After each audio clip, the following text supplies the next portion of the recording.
बिस्मिल्लाहिर्रहमानिर्रहीम। अस्सलाम वालेकुम students, welcome back to my channel educational tips. कैसे हैं आप सब? उम्मीद करती हूँ आप सब बच्चे बिल्कुल ठीक होंगे। तो बच्चों, आज मैं आपके साथ शेयर करने जा रही हूँ यूनिट नंबर 3 हमारे पास heredity in the living organism, यानी कि हम लोग बेसिकली बात करने जा रहे हैं कि लिविंग ऑर्गेनिजम्स के अंदर, जानदार के अंदर किस तरह से एक नस्ल की कैरेक्टरिस्टिक दूसरी नस्ल के अंदर जाती है। ठीक है, यानी देखें, अगर आप अपने आप को देखें तो आपकी आईज कलर या आपका फेस शेप कुछ ना कुछ अपने पेरेंट्स से मैच करता होगा। अब आपने अपने पेरेंट्स से कैसे वो रिजेम्बलेंस ली, ठीक है, इस चीज की बात करेंगे। ठीक है, सबसे पहले हम लोग बात कर लेते हैं। तो सबसे पहला जो टॉपिक है that is growth and cell division. ठीक है, all living thing grow from us fertilize egg cell. जितने भी लिविंग ऑर्गेनिजम्स हैं, चाहे वो एनिमल हैं चाहे वो ह्यूमंस हैं, वो सारे एक सेल को फर्टिलाइज होने से बनते हैं। The only way for the organism to grow is for this fertilized egg cell is to divide into two. अब वो ग्रोइंग कैसे होती है, उनके उस सेल से वो कैसे बन रहे होते हैं कि पहले जो सेल होता है, फिर पहले वो 2 में डिवाइड होता है, फिर वो 4 टेबल में, फिर वो 16, फिर वो 8 में, फिर 16 में। ठीक है, यूं मतलब 2 के गैप से मतलब प्लस होते चले जाते हैं जो नंबर। ठीक है, and so on until the new organism may contain million of cell। और ये डिवीजन चलती रहती है जब तक के एक वो जो सेल है वो मिलियन ऑफ सेल में कन्वर्ट ना हो जाए। अब देखो, अगर हम लोग इधर लोगों ने एनिमल सेल दिया हुआ है, सबसे पहले अगर हम लोग इस एनिमल सेल को देख लें तो एनिमल सेल जो है इसके ये हमारे पास अभी डिवाइड होने वाला है। जब ये डिवाइड हुआ तो इसका ये डॉट जो है ना, ये बेसिकली न्यूक्लियस है। ये न्यूक्लियस 2 में स्प्लिट हो गया। ठीक है, अच्छा, उसके बाद फिर आ जाते हैं कि न्यूक्लियस स्प्लिट होने के बाद daughter nuclei separated and the cytoplasm pinch off between the nuclei. अब ये सेपरेट होने की कोशिश करेंगे एक दूसरे से। ठीक है, ये डॉटर न्यूक्लियाई जो है ये सेपरेट होने के, एक दूसरे से ये दोनों सेल अलग होने की मतलब सिचुएशन में है। और उसके बाद फिर ये देखिए फाइनली हमारे पास 2 सेल बन गए। यानी कि ऐसे पहले डिवीजन होती है, फिर वो डॉटर सेल सेपरेट होने की कोशिश करते हैं और फिर वो एक अलग नया सेल बन जाता है। ईच टाइम अ सेल डिवाइड्स, हर दफा एक सेल जो होता है ना वो डिवाइड होता है। The plan for making the organism are passed on to the new cell. फिर वो सेल डिवाइड होता है, फिर वो प्लान बनाते हैं कि अब हम लोग को एक नया सेल बना लेना चाहिए, और फिर वो बिल्कुल सेपरेट होकर एक नया सेल बना देते हैं। Therefore, the copies of the chromosome and the gene are made so that the plan is available in the new cell. Same वो क्रोमोसोम की कॉपीज ट्रांसफर होते चली जाती हैं। सबसे पहला जो प्रोसेस है जो कि इसके अंदर एग फर्टिलाइजेशन, ये सेल डिवीजन के अंदर, ये ग्रोथ के अंदर आता है, that is the first step is the mitosis. Mitosis जो है ये एक बहुत बड़ा हमारा मेन फंक्शन है। स्टार्टिंग ही माइटोसिस से होती है। ठीक है, एक ऑर्गेनिज्म बनने की स्टार्ट कहाँ से हो रही है? हमारे पास माइटोसिस से हो रही होती है।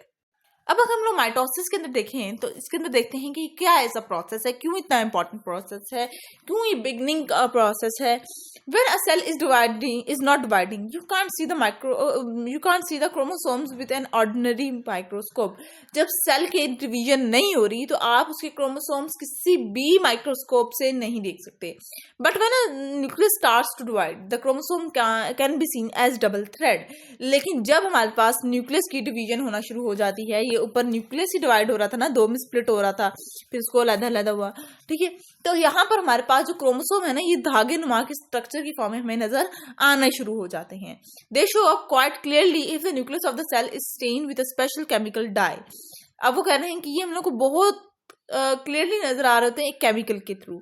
The chromosome must make copies of themselves before the nucleus divide into 2। और जब न्यूक्लियस जब तक हमारे पास इस 2 में डिवाइड हो चुका होता है, तब तक हमारे पास ये जो क्रोमोसोम्स है ना, ये अपने कॉपीज अपने ही जैसी एक डुप्लीकेट क्रोमोसोम बना चुके होते हैं। ठीक है, अब देखिए ये हमारे पास नेक्स्ट पेज पे माइटोसिस का पूरा प्रोसेस दिया हुआ है। पहले स्टेप में क्या होता है? The individual chromosome split along there length. यानी कि पहले के अंदर जो क्रोमोसोम्स हैं ये अलग यूं अपेयर हो जाते हैं। अलग अपेयर होने के बाद अब web like structure called a spindle begins to form. फिर ये इस तरह से धागे नुमा के स्ट्रक्चर आना शुरू हो जाते हैं। जब धागे नुमा के स्ट्रक्चर आ जाएंगे तो तीसरे स्टेप में क्या होगा कि तीसरे स्टेप में ये जो क्रोमोसोम्स हैं, ये जो क्रॉस है ना, ये बेटा क्रोमोसोम्स हैं, ये इस धागे नुमा स्ट्रक्चर के अंदर आके फंस के अरेंज हो जाएंगे। देखिए यूं धागे नुमा स्ट्रक्चर के अंदर आ गई। धागे नुमा स्ट्रक्चर को हम लोग क्या कहते हैं? Spindle fibre. इस स्पिंडल फाइबर के अंदर आके अटैच होगी, और ये जो अटैचमेंट होती है ये बिल्कुल सीध में होती है, ये इक्वेटर के अंदर होती है। इक्वेटर यानी इक्वेटरल, ये इस तरह से इक्वेटर होता है ना, तो ये इक्वेटर की फॉर्म में आकर अरेंज हो जाते हैं। The half of the chromosomes called chromatids pull apart. अब इन दो लोगों ने स्पिंडल फाइबर में ही लगे लगे स्प्लिट हो जाना है, ठीक है। ये यूं का क्रोमोसोम होता है, अब ये अलग अलग यूं के अटैच हो जाएंगे, ठीक है, ये ऊपर नीचे की फॉर्म में आ जाएंगे। स्पिंडल फाइबर के अंदर ही जब हमारे पास क्रोमोसोम जो है वो अलग अलग मतलब हो जाए, दोनों डंडियां अलग अलग हो जाती है ना, तो एक डंडी को हम लोग कहते हैं क्रोमैटिड, इंडिविजुअल को हम लोग क्या कहते हैं, क्रोमैटिड, ठीक है। ये धागे नुमा स्ट्रक्चर क्या था, स्पिंडल फाइबर था। ये जब यूं की फॉर्म में होते हैं तो क्रोमोसोम होते हैं, जब ये अलहदा हो जाते हैं तो वो क्या होते हैं, क्रोमैटिड होते हैं। अब ये क्रोमैटिड अलहदा हो गए, उसके बाद फिर इन्होंने ऑपोजिट पोल्स की तरफ एक, अब उस तरफ को ये वाला जो है ना, ये वाला जो है ये उस तरफ को भागेगा, ये वाला नीचे वाला जो है ये अपने अपने पोल्स की तरफ भागेंगे, अपने अपने कोनों की तरफ चले जाएंगे, ठीक है। जब ये लोग 5वें स्टेप में अपने कोने की तरफ चले गए तो छठे स्टेप में क्या होगा कि वो न्यूक्लियर मेम्ब्रेन इनके गिर्द सराउंड हो जाएगी और यहाँ इस तरह से करके हमारे पास ये 2 सेल बन जाएंगे। आगे बात समझ, पहले स्टेप में वो क्रोमोसोम बना था, फिर स्पिंडल फाइबर आ गए थे, फिर स्पिंडल फाइबर के अंदर क्रोमोसोम अटैच हो गए थे इक्वेटोरियल फॉर्म में, फिर ये क्रोमैटिड बन गए थे, क्रोमैटिड की फॉर्म में लग गए थे, फिर इन्होंने ऑपोजिट पोल्स की तरफ मूव कर लिया था और आखिर में आकर हमारे पास 2 इंडिविजुअल सेल्स क्रिएट हो गए थे, ठीक हो गया जी। अब आ जाते हैं ये हमारे पास स्टेजेस ऑफ माइटोसिस के ऊपर। The process by which a cell and its nucleus divide into 2 is called mitosis. ऐसा प्रोसेस जिसके अंदर हमारे पास जो सेल है वो अपने न्यूक्लियस को 2 में डिवाइड कर दे, उसको क्या कहते हैं हम लोग, माइटोसिस का प्रोसेस कहते हैं। Mitosis is a continuing process, but to make the process easy to understand it, in the diagram above only 4 chromosomes are shown and the process is divided into 6 stages. अब आपको मतलब clear दिखाने के लिए हमने सिर्फ 4 क्रोमोसोम बनाए, लेकिन क्रोमोसोम्स इन द रियलिटी बहुत ज्यादा होते हैं। Only the nucleus of the cell is shown, the cell membrane and the part of the cell has been left out. इसी तरह से आपको सिर्फ हम लोग ने इन लोगों ने न्यूक्लियस दिखाया हुआ है, बाकी भी ऑर्गेनेली सेल के अंदर ही मौजूद होती हैं। पेपर में आए डायग्राम तो आप, या माइटोसिस का क्वेश्चन आए तो आप लोगों ने ये डायग्राम जरूर बनानी है।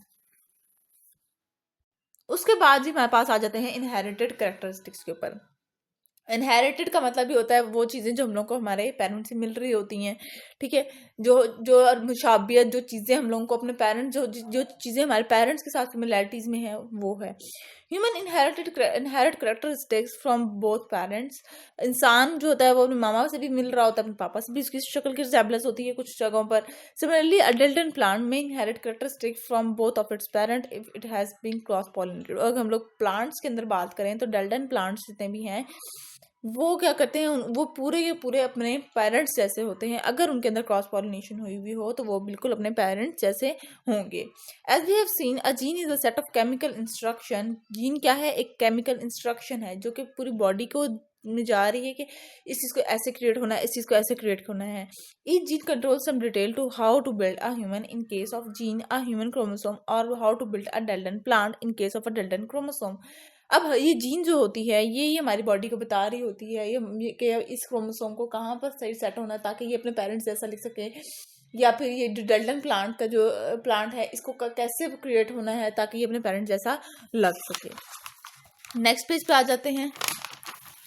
But human cell contain the 23 pair of human chromosomes greatly magnified. One half of each chromosome come from the mother and other half come from the father. इंसानों के अंदर ना 23 पेयर ऑफ क्रोमोसोम, इस तरह की फॉर्म में जो chromosome है वो 23 हैं, और अगर हम लोग इसको अलग-अलग कर लें तो वो 46 आ जाते हैं। 23 जो है वो पेयर है ना, ये देखें ये 2 क्रोमोसोम्स का क्रॉस बन गया, ठीक है, तो ये पेयर की फॉर्म में ना, और जब ये अलग-अलग होंगे तो अगर हम लोग अलग-अलग वाला कंसीडर करें तो ये 46 क्रोमोसोम्स हैं। अब ये एक जो क्रोमोसोम होता है ना ये मदर का होता है और ये फादर का होता है, फिर ये दोनों आपस में कंबाइन हो जाते हैं, तो वो इस तरह से करके ये हमारे पास एक पेयर ऑफ क्रोमोसोम बन जाता है, ठीक है। अडल्टन सेल कंटेन 24 क्रोमोसोम्स 12 पेयर। इसी तरह से अगर हम लोग डेल्टन प्लांट की बात करें तो उसके सेल के अंदर 24 क्रोमोसोम्स होते हैं, 12 पेयर की फॉर्म में मौजूद होते हैं, ठीक है। Human sperm and egg cell have a nucleus containing the parent gene. Human का जो स्पर्म होता है और जो एग होता है, ठीक है, उसके अंदर क्या मौजूद होता है, उसके पेरेंट्स की जीन मौजूद होती है। When the 2 set of gene join up fertilize egg is produce. और जब ये स्पर्म और एग ज्वाइन होते हैं जगह पर तो वहां पर वो क्या, वहां पर हमारे पास एग की फर्टिलाइजेशन होती है। This develops into an embryo, और फिर आगे हमारे पास एम्ब्रियो बन जाता है with a mixture of both parent characteristics. इस एम्ब्रियो के अंदर हमारे पेरेंट्स की कैरेक्टरिस्टिक्स मौजूद होती हैं, ठीक है, वो जो चीज़ें हम लोग को इनहेरिटेड होनी होती है। But what happen to the chromosome containing the gene, अब इस एम्ब्रियो के अंदर जब वो पेरेंट्स की कैरेक्टरिस्टिक्स होंगी तो वो उस क्रोमोसोम का क्या बनेगा जिसके अंदर हमारे पेरेंट्स की जीन थी। After all a human being is made up of 46 chromosome, जबकि ह्यूमन बीइंग जो है वो उसके 46 क्रोमोसोम से जब बना हुआ है, तो इस 46 क्रोमोसोम्स का भी तो कोई ना कोई रोल होगा, कोई ना कोई फंक्शन होगा। If an egg cell containing 46 chromosomes join up with the sperm cell also containing 46 chromosome, then the resulting embryo will have a 92 chromosomes। अगर ये 46 क्रोमोसोम जो एग सेल के थे, ये 46 हमारे पास स्पर्म सेल के साथ जाके कंबाइन हो जाएं, तो ये तो टोटल 92 क्रोमोसोम्स हो जाते हैं।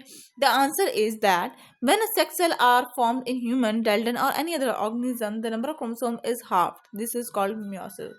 अब वो कह रहे हैं इसका जवाब ये है कि हमारे पास 92 क्रोमोसोम्स नहीं है, ये जब हमारी बॉडी के अंदर जाते हैं तो ये हमारे पास दो में डिवाइड हो जाते हैं, मतलब इसका हाफ रह जाते हैं, 92 का हाफ रह जाएगा।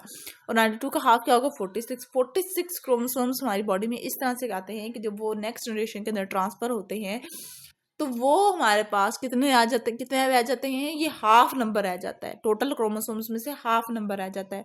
यानी अगर 92 है तो हमारे पास 46 रह जाएंगे। और ये जो डिवीजन है कि क्रोमोसोम की डिवीजन को कि वो हाफ अगले जनरेशन में जाएगी, ये एक अलग प्रोसेस है जिसको हम लोगों ने म्योसिस का नाम दे दिया।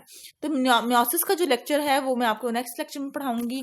बस दो ही प्रोसेस होते हैं, एक माइटोसिस होता है और दूसरा म्योसिस होता है। माइटोसिस म्योसिस दोनों प्रोसेस बहुत इंपॉर्टेंट है पेपर पॉइंट ऑफ व्यू से।